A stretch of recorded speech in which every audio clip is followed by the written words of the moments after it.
Stick on the news this week and you'll be hit with a barrage of climate propaganda that the world is internally combusting.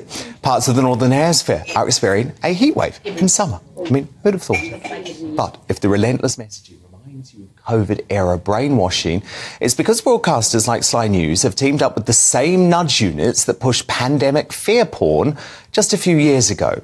Sly's partnership with the notorious behavioural insights team aims to, quote, shift the behaviour of millions by convincing Britons the world is going to end.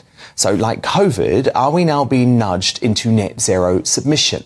This is really terrifying stuff, isn't it, Laura, because you exposed the fear porn during the course of the COVID pandemic, and now they're trying to do the same thing about just a little bit of hot weather. You know, you've got Sky saying, oh, no one's going to want to go on holiday soon. It's going to be too hot. I know. I mean, absolutely. Gosh, we couldn't have planned...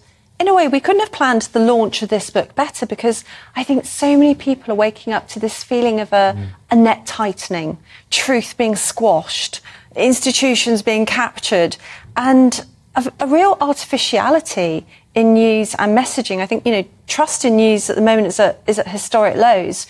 So the messaging about climate at the moment is completely off the scale. You mentioned Sky News. There was a news report yesterday that said that a car had burst into flames on an LA freeway during a heat wave, but they didn't know if it was heat related. Well, of course it's not heat related, otherwise there'd be no cars in Saudi Arabia or the global south. What they're trying to do constantly is link heat with danger. And the reason they're doing that, you know, the road to hell is paved with good intentions. They probably supposedly have our best interests at heart. They're trying to encourage people to decarbonise their lifestyles and conform to net zero, which is it's quite a contentious political policy, let's not forget. So back in 2021, the Nudge Unit and Sky wrote a joint report all about how to use the gamut of TV to influence people. And interestingly, in this document, it's quite astonishing in the audacity of its suggestions, including product placement and news segments, it says that TV has been used before for